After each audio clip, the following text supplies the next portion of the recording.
नमस्कार, चुनावी क्लास में आपका स्वागत है। आपके साथ मैं हूं शशि तुषार शर्मा। सोमवार को आम आदमी पार्टी सांसद संजय सिंह को राज्यसभा से पूरे मानसून सत्र के लिए निलंबित कर दिया गया है। मणिपुर हिंसा पर हो रहे शोर शराबे के बीच संजय सिंह सभापति जगदीप धनखड़ के आसन के करीब आकर जोर जोर से कुछ बोल रहे थे। धनखड़ ने लगातार उन्हें अपनी सीट पर जाने के लिए आदेश दिया। जब संजय सिंह अपनी सीट पर नहीं पहुंचे तो सभापति ने उनका नाम लेकर उन्हें चेतावनी दी। इसके बाद भी जब वो नहीं माने तो सभापति धनखड़ सदन के नेता पीयूष गोयल की ओर देखने लगे। गोयल ने सभापति से संजय सिंह के खिलाफ कार्रवाई करने का आग्रह किया। गोयल के प्रस्ताव पर संजय सिंह को मानसून सत्र की पूरी अवधि के लिए निलंबित कर दिया गया है। संजय सिंह सस्पेंडेड। आज की चुनावी क्लास में हम सांसदों के सस्पेंशन से जुड़े नियम समझेंगे। दरअसल लोकसभा के अध्यक्ष और राज्यसभा के सभापति की जिम्मेदारी होती है कि वो सदन की कार्रवाई सुचारू रूप से चलाने के लिए व्यवस्था बनाए रखें। कार्रवाई सुचारू रूप से चलाने के लिए लोकसभा अध्यक्ष और राज्यसभा के सभापति को किसी सांसद को सदन से हटने के लिए मजबूर करने का अधिकार हासिल है। इसके लिए सदन के दोनों ही सदनों लोकसभा और राज्यसभा में प्रक्रिया और कार्य संचालन संबंधी अलग अलग नियम हैं। पहले बात करेंगे हम लोकसभा की। लोकसभा में कैसे होता है निलंबन? अगर लोकसभा में अध्यक्ष को यह महसूस होता है कि किसी सांसद का अव्यवस्थित आचरण सदन चलाने में बाधा बन रहा है तो वो नियम 373 का उपयोग करके उसे बाहर कर सकता है। उस सदस्य को सदन से बाहर जाने का निर्देश दे सकते हैं। इस नियम के तहत संबंधित सदस्य को दिन की शेष बैठक के दौरान अनुपस्थित रहने का आदेश दे दिया जाता है। अधिक अड़ियल या अधिक असहयोग करने वाले सांसदों से निपटने के लिए चेयर नियम 374 और 374A का प्रयोग करती है। इनके तहत हंगामा करने वाले सांसद या सांसदों को सत्र की शेष अवधि से निलंबित करने का प्रस्ताव पेश करने का अधिकार होता है। नियम 374 के अंतर्गत आसन की मर्यादा तोड़ने वाले सांसदों के खिलाफ एक प्रस्ताव पेश किया जाता है। इस प्रस्ताव में हो हल्ला मचाने वाले सांसद का नाम लेकर उसके निलंबन की बात कही जाती है।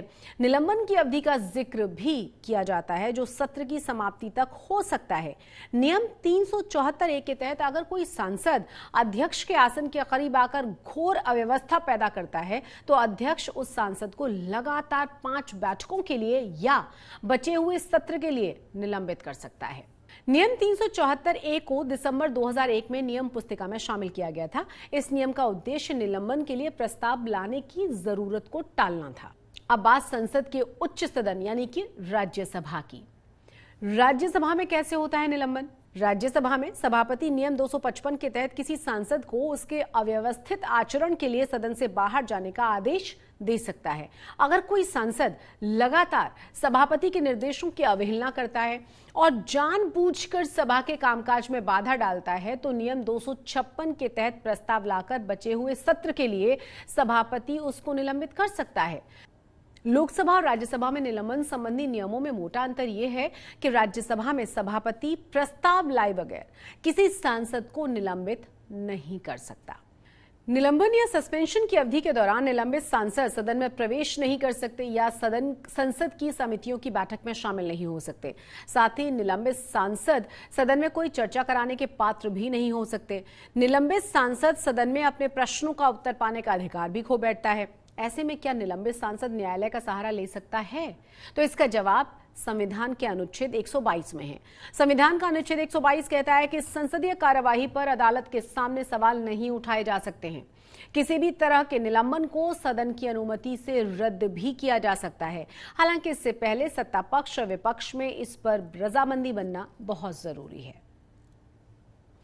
बीते कुछ सालों में सांसदों के द्वारा सदन में गतिरोध पैदा करना बहुत ही आम हो चुका है। सत्ता पक्ष और विपक्ष अपने अपने रुख पर अड़ जाते हैं और सदन की कार्रवाई लगातार ठप होती जाती है। जाहिर है अगर संसद में संवाद बढ़े और दोनों ही पक्ष एक दूसरे की बात सुने तो किसी सांसद को निलंबन की नौबत ही ना आए। चुनावी क्लास में आज के लिए बस इतना ही। चुनावी क्लास में आप भी भारतीय लोकतंत्र के चुनावों, राजनीतिक दलों, शासन प्रणालियों और संसद से जुड़ी ऐसी ही रोचक, मानक और ज्ञानवर्धक जानकारियों को हासिल कर सकते हैं। चुनाव से जुड़ी हुई तमाम खबरों के लिए आप देखते रहिए चुनाव आज तक। अगर आपको वीडियो पसंद आया है तो लाइक इसे जरूर कर दें। साथ ही साथ हमारा चैनल सब्सक्राइब करना बिल्कुल ना भूलें। मुझे दीजिए इजाजत। नमस्कार।